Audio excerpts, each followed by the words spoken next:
because nobody makes a deal. We have people that understand where the rivers are and where the meets and bounds are, but they can't talk. They can't make deals. Steve's done a great job. I just want to thank you, Steve. You've been working endlessly for months, and he's working specifically on the hostages, trying to get them back. Well, that was my second question is, Hamas Steve, come up for a second. Maybe you might want to say a couple of words. Sir, I didn't released another hostage. know Steve was going to be here, actually. Neither did I. He's done a fantastic job, and it's a dangerous job, too, and we appreciate it.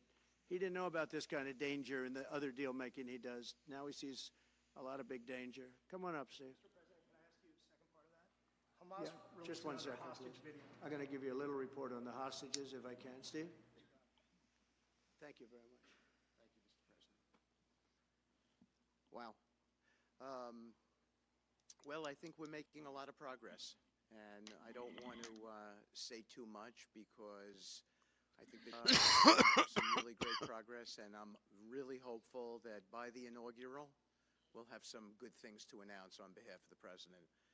I actually believe that we're working in tandem in a really good way, but it's the President, his reputation, the things that he has said that are driving this negotiation, and so hopefully it'll all work out and we'll save some lives.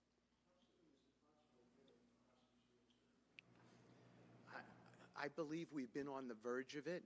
I don't want to discuss sort of what's delayed it. There's no point to be negative in any way, but I think it's the President, his stature, what he said he expects, the red lines he's put out there. That's driving this negotiation. I'm going back probably either this evening or tomorrow night. There'll be a deal before January 20th, or is that something that's likely to happen? If there's a deal even at all, and we've been hearing this now for the better part of. I know. I would say. They better be. Right. I would say that the President is exasperated. I don't want to talk for him, but look, I don't know anyone who delegates better than President Trump. He gives us a lot of authority to speak on his behalf, and he exhorts us to speak emphatically. And emphatically means you better do this, because the alternative. Do you think they're waiting for President Trump to take office? No, I think they heard him loud and clear. Better get done by the inaugural. But when you say all hell will Before I be paid, take office. all hell must be paid if they don't release the You know what that hostages. means, don't you? Well- Do I have to define it for you? Look, all No, I know hell you're not will gonna break out. telegraph If what- those hostages aren't back, I don't want to hurt your negotiation. If they're not back by the time I get into office, all hell will break out in the Middle East. And it will not be good for Hamas, and it will not be good, frankly, for anyone. All hell will break out. I don't have to say anymore, but that's what it is. And they should have given them back a long time. They should have never taken them. There should have never been the attack of October 7th. People forget that. But there was, and many people are killed. They're no longer hostages. I have people from Israel and others calling, begging me to get, we had also people there from the United States, just so you know. They're holding some so-called hostages from the U.S. But I've had mothers come to me and fathers crying, can I get the body of their son back? Can I get the body of their daughter back? That beautiful girl where they threw her in the car, pulled her by her ponytail and threw her in the car like she was a sack of potatoes. I said, what happened to her? Sir, she's dead. Like a 19, 20-year-old beautiful girl. And the way they treated her. And I just say it this very simply. Steve's got a job to do. He's a great guy, great negotiator, great person. They respect him over there already. It's what we needed over there. We have people that know everything about the Middle East, but they can't speak properly. They don't know.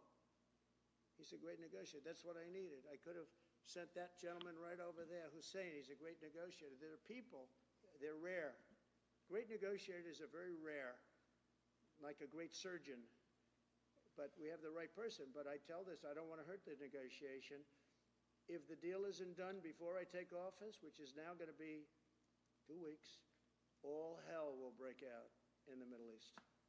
Okay? Thank you, Mr. Thank you. President. You've done a great job. Thank you. Mr. President, more than 140 police officers were injured by rioters on January 6th. Will you pardon anyone who attacked a police officer? Well, the only one that was killed was a beautiful young lady named Ashley Babbitt.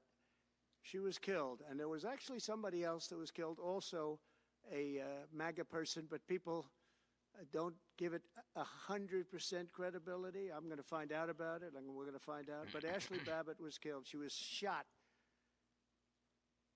She should have never been shot. She was shot for no reason whatsoever. In fact, they say that she was trying to hold back the crowd, and the crowd was made up of a lot of different people, so we'll see. But I will tell you this, the person that was killed was Ashley Babbitt. The other thing is, when they talk, you know, there was never charges of insurrection or anything like that. But if there were, this would be the only insurrection in history where people went in as insurrectionists with not one gun, okay? And let me tell you, the people that you're talking about have a lot of guns in their home for hunting and for shooting and for entertainment, a lot of good reasons. But there wasn't one gun that they found. And why didn't they find the bomber, the pipe bomber? You know, they know who the pipe bomber is. The FBI knows who it is. The status of the FBI has gone down so far, and the status of the DOJ, or as I call it, the Department of Justice, it's the Department of Injustice. It's being laughed at all over the world. And hopefully with Pam Bondi and with Kash Patel and with other people that we're putting in, that will all come back. If you do a poll in the FBI, I guarantee I'm at like 90% with the agents of the FBI, but they have hurt that incredible place. Law enforcement, I mean, you think of the FBI, they raided this house. By the way, they could have told me, could I see this? I would have given them, I actually told them, come in anytime you want. You can see anything. They raided the house, and the case was dismissed. And now I'm in litigation. I'm suing them for doing that.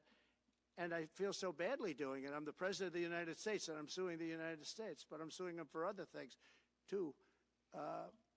The FBI has gone so, its reputation has been so horribly hurt. Between Comey, who is the worst, and all of the others, what's happened to the FBI is, and we're going to make it great again. We're going to make the FBI great again. We're going to make the Department of Justice fair and strong, but fair again.